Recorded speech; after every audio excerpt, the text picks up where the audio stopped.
부동산 공시 가격이 폐지된답니다. 과연 시장에 어떤 영향이 있을까요? 구독, 좋아요 꾹 눌러주세요. 한정훈의 부동산 썰. 쌀. 한정훈의 부동산 썰. 자, 출발합니다. 오늘의 주제는요, 부동산 공시가격 전면 폐지입니다. 과연 여기에 대해서 부동산 시장에 어떤 영향이 있을까요? 여러분들 상당히 이거 뭐 공시가격을 전면 폐지한다니까 이게 어떤 커다란 부동산 시장에 영향을 미칠까 궁금하시죠? 오늘은 공시가격 전면 폐지에 대해서 짚어보는 시간 준비했습니다. 드디어 이제 4월, 잔인한 4월로 접어들었습니다. 4월 3일 수요일 2시에서 5시 3시간 동안요, 부동산 특별 세미나를 개최합니다. 자, 주제는 용산, 강남, 한강변. 야, 이거 정말 용산, 강남, 한강변 누구나 다 들어가고 싶은 그런 지역이죠. 그런 지역 중에서 이런 곳이 찐 투자처다, 이런 주제로 강의를 준비합니다.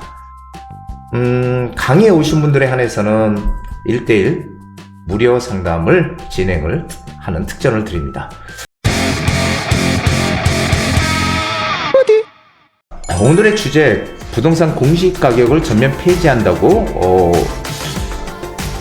지금 윤석열 대통령이 민생토론회에서 얘기했죠. 무모한 부동산 공시가격 현실화 계획을 전면 폐지하겠다. 자, 부동산 공시가격 전면 폐지가 부동산 시장에 어떤 영향을 미칠까요? 지금 이건 뭐냐면 민생토론의 보도자료입니다. 그래서 21번째로 도시혁신으로 만드는 새로운 한강의 기적에서 도시공간 거주 품격 3대 혁신 방안 발표, 뭐 이렇게 지금 나와 있어요. 여러 가지 나와 있죠. 노후 저층 주거지를 위한 주택 편의시설 패키지, 뉴 빌리지 사업 도입. 오늘 저희가 볼 거는 공시가격 현실화 계획 폐지, 이것입니다. 그래서 이거 어떻게 진행이 될지 한번 우리가 살펴보도록 하겠습니다. 민생토론의 주요 내용 조금 전에 말씀드렸죠. 노후빌라촌 뉴빌리지 사업을 하겠다. 그리고 정부가 신축 중소형 주택 10만 원을 매입해서 저렴한 전월세를 공급하겠다. 이런 것들은 계속 있어왔던 사업이고요. 세 번째, 공시가격 현실화, 이것입니다. 바로 부동산 공시가격이라는 건 뭐냐면요, 국토교통부 장관이 1월 1일 기준으로 해서요, 조사 산정에서 표준주택의 적정 가격을 1월 1일 날 기준으로 해서 산정을 하는 겁니다. 그래가지고 매년 공시가격이 결정이 되는 거죠. 토지는 공시지가라고 얘기를 하고요, 땅지자를 써서, 그 다음에 주택은 공시가격이라고 얘기를 합니다. 자, 그런데 이 공시가격이라는 게 정확하게 뭐냐면요, 우리가 부동산 거래를 할 때 매겨지는 금액이 있죠. 그걸 우리가 실거래가라고 얘기를 하잖아요. 실거래가라고 얘기를 하는데, 이 공시가격은 실거래가가 아니고 정부에서 세금을 부과하기 위한 기준으로 만들어 놓은 거예요. 정부가 정한 그런 가격이죠. 부동산 가격. 그래서 이게 보통 실거래가의 한 50에서 70% 사이에서 이렇게 결정이 되곤 하는 게 바로 이 공시가격입니다. 그런데 지난 문재인 정부 때 공시가격을 현실화하겠다. 그러니까 한마디로 괴리가 많다. 왜 그러냐면은 실제로 거래되는 매매 가격하고 그리고 정부에서 산출하는 이 공시가격하고 차이가 너무 많으니까 공시가격을 거래가격과 비슷하게 현실화하겠다, 이렇게 지금 얘기를 했습니다. 그래서 지금 공시가격이 매년 올라가는 그런 상황에서 이 공시가격을 한마디로 폐지하겠다라고 지금 얘기를 하고 있는 것이죠. 자, 소유자들, 이 주택을 가지는 소유자들은 3월 19일 날부터 4월 8일 날까지 공시가격을 열람을 해서 이의 신청을 할 수 있습니다. 이의가 있을 경우. 그럼 정부는 이의 신청을 갖다가 받아들여서 심의를 거쳐가지고 4월 30일 날 주택 공시가격을 확정을 해서 발표를 하는 거죠.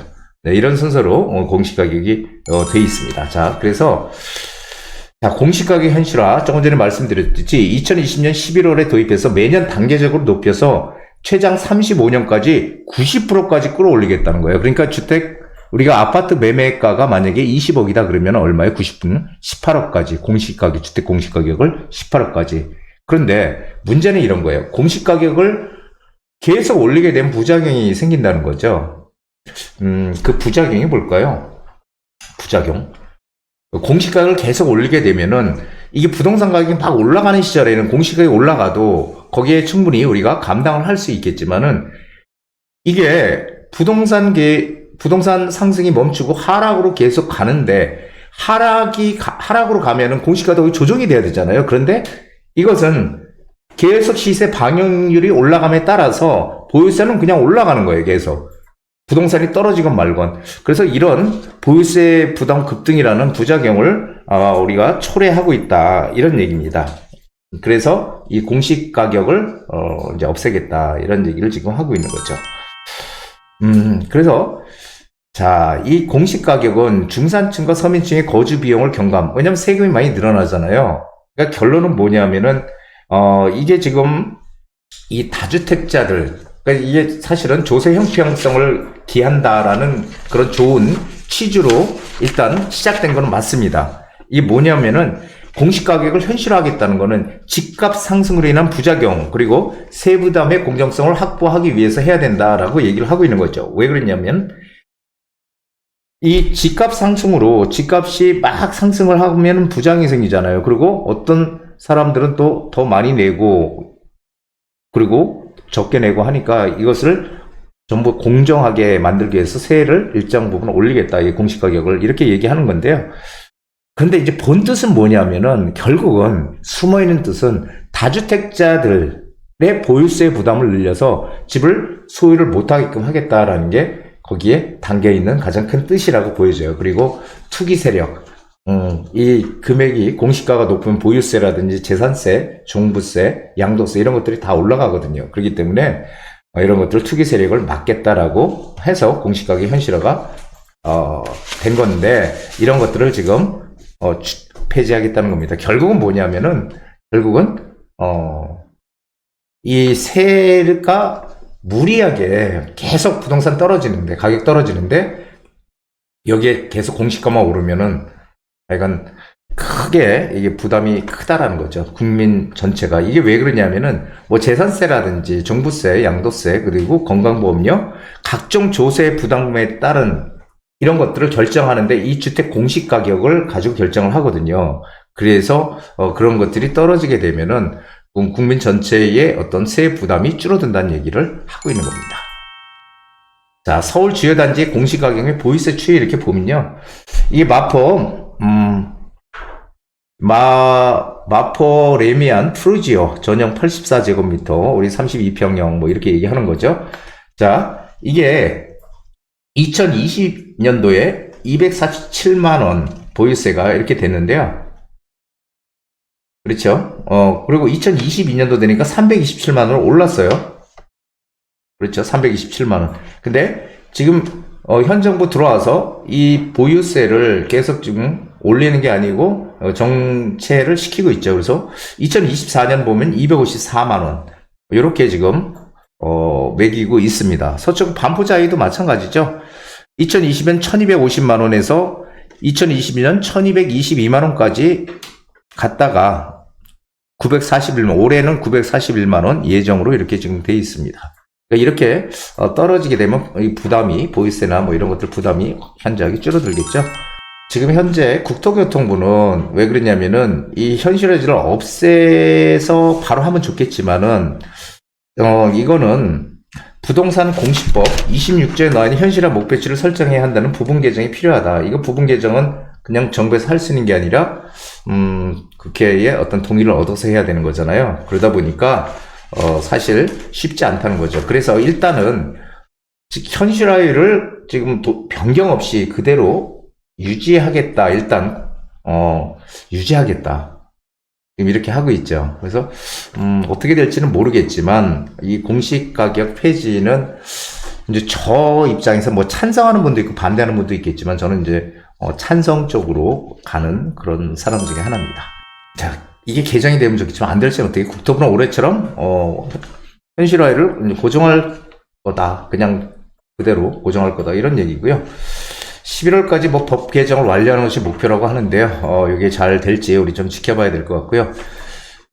시세를 제대로 반영할 수 있도록 부동산은 형평성을 맞추는 작업도 병행이 필요하다. 이렇게 지금 얘기를 하고 있습니다. 사실 상당히 좀 찬반 논란이 있는 쉽지 않은 그런 상황이 있죠. 그렇지만 그래도 어쨌든 간에 되었으면 좋겠습니다.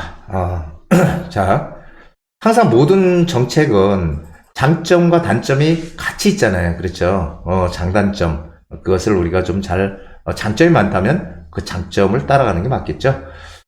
자, 이 폐지가 된다면 공시가격이 종합부동산 재산세 이런 건 양도세 이런 것들이 다 부담이 줄어들겠죠. 그리고 결국은 이것이 이렇게 되면은 감세 효과는 부동산이 많은 다주택자들에게 더 크게 나타날 것으로 보이는 건 당연합니다. 그리고 공시가격 1억 원 이하의 소액주택도 기준금액이 유지되면서 혜택을 본다. 다주택자 1억 원 이하의 소액주택 투자율이. 그러니까 결론은 이런 것들이 생기면서 이제 반대하는 사람들의 입장은 뭐예요? 갭 투자. 한마디로, 이런 것들이 다운이 되게 되면은 갭 투자 수요가 늘어날 것이다. 이런 얘기를 지금 하고 있는 거죠. 여기 보시다시피 다 공시가격이 다 적용이 돼요. 재산세, 종부세, 상속 증여세, 건강보험료, 재건축 초과이익 부담금, 개발부담금, 기초연금, 장애인연금, 이런 거 다 좌우지간 해당이 되기 때문에 이 공시가격이 없어진다는 의미는 상당히 우리한테는 크게 다가오는 그런 내용 중에 하나입니다. 결론은 부동산 공시가격 전면 폐지는 실수요자들의 주택 장벽이 낮아질 거예요. 매입 장벽이 낮아지고요. 그래서 주택시장 안정에 도움이 될 거다. 왜냐하면은 공시가격이 높아지면은 공시가격이 높아지면은 이걸 보유를 못하고 팔아야 되는 분들이 있잖아요. 그런 분들이 오히려 낮아지게 되면은 팔지 않고 보유할 수 있다는 거죠. 그렇게 되면은 보유하고 관망할 수 있으니까 오히려 주택 안정에 도움이 될 것이다. 이런 얘기입니다. 그리고 공시지가가 이 현실화가 지금 폐지만 얘기만 돼 있지 실제로 법 개정으로 이어질지에 대한 이런 사항은 사실은 아직까지는 좀 의문이다. 이렇게 얘기를 할 수 있지만 이번 정책 폐지로 부동산 시장에 과연 엄청난 커다란 영향을 과연 미칠까요? 저는 그렇게 보지는 않습니다. 왜 그러냐면은 이거는 폐지가 되면은 분명히 영향을 미치긴 미치지만 현재 이 발표만 됐기 때문에 이것이 어떤 심리적으로 이제 뭔가 폐지가 될 가능성이 크네 이렇게 생각들은 하겠지만 당장 시장에 커다란 영향을 미치지는 않을 것이다 라고 생각이 됩니다. 물론 폐지가 됐을 때는 미치는 영향이 상당히 클 것이다 라고 보이지만 자 근데 우리가 여기서 이제 볼 수 있는 건 뭐냐면은 정부의 정책의 일관성에 대해서 우리가 얘기를 할 수 있어요. 왜냐하면은 정부 정책은 뭐예요? 규제 완화 그리고 세금 감면 이래서 어쨌든 부동산 경기를 좀 살려내겠다라는 그런 의지를 강하게 보이고 있다라고 우리가 생각할 수 있습니다. 그리고 올해 정부에서 발표한 부동산 정책들 계속 지금 1월 달부터 일십 대책부터 해서 조금씩 나오고 있잖아요. 계속. 그렇죠. 그래서 결국은 이런 거죠. 부동산 공급 부족으로 인한 그런 부동산 앞으로 2, 3년 후에 가격 상승 이런 것들을 좀 미리미리 좀 대비를 해서 그러기 위해서는 공급을 빨리 늘려야 된다. 그 빨리 늘게 하는 방법이 재개발과 재건축, 상기 신도시다. 그렇죠. 그래서 어떻게든지 빠른 속도로 공급을 늘리기 위한 그런 얘기들을 하고 있지만 사실은 이것이 그렇다고 해서 무조건 늘어나지는 못하잖아요. 왜 그러냐면은 항상 제가 말씀드리지만 재개발이든 재건축이든 사업성이 좋은 지역들은 그러지 말라고 해도 빨리 진행이 될 거고요. 사업성이 안 좋은 지역은 아무리 정부에서 밀어준다고 하더라도 사업성이 안 좋아서 추가 부담금이 막 엄청나게 크다면 5억, 6억, 7억을 낸다면 과연 진행이 되겠어요? 그래서 사실은 쉽지 않은 얘기입니다. 하지만 어쨌든 부동산 공급 부족으로 인해서 어쨌든 공급을 늘려야 된다. 이것은 맞는 방향이죠. 방향은. 그리고 또 하나 어떤 경기 부양 이 부동산이라는 거, 이 건설 경기는요. 사실 우리 정책에서 정부의 어떤 정책에서 상당히 큰 그런 비중을 차지합니다.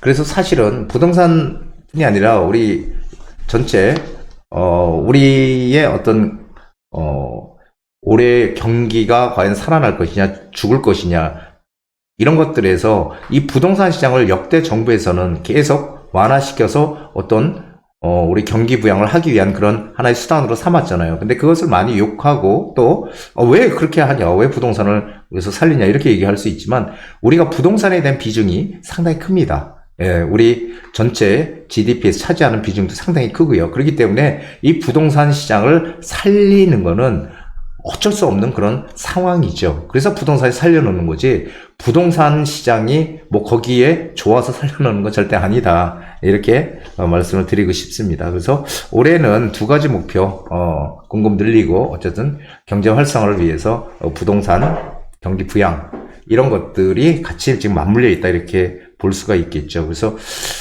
참 저는 이렇게 생각합니다. 이게 진보 정권이든 보수 정권이든 정권이 들어오면 정책이 팍팍 바뀌잖아요. 완전히 극과 극으로 바뀌는 게 참 이런 것들이 참 문제가 아닌가 싶어요. 뭔가 정책의 일관성 이런 것들이 좀 정부가 바뀌더라도 좀 계속 꾸준히 이어져야 되는데 정책이 그냥 완전히 360도로 바뀌기 때문에 상당히 우리가 예측을 하기도 어렵고, 그리고 정책의 일관성이라는 부분에서 상당히 큰 문제점을 가지고 있지 않을까 이렇게 생각이 됩니다. 어쨌든 오늘 부동산 가격 전면 폐지, 여기에 대해서 얘기를 드렸는데요. 폐지가 되면 뭐 찬반은 있겠지만은 저는 폐지 쪽이 맞다 이렇게 생각이 돼요. 일단 부작용 있죠. 부작용 분명히 이 다주택자나 어떤 또 투기 수요를 유발할 수 있는 부작용도 분명히 있지만 우리 전체 국민들한테 긍정적인 요소를 미치는 게 긍정적인 요인이 더 많다, 저는 그렇게 생각하기 때문에 폐지를 찬성하는 사람 중에 하나입니다. 자, 오늘 제 방송 부동산 썰 여기까지 진행합니다. 한정훈의 부동산 DJ에서는 여러분들의 고민을 기다립니다. 영상을 보시고 투자에 관심 있으신 분은 지금 바로 연락 주시기 바랍니다.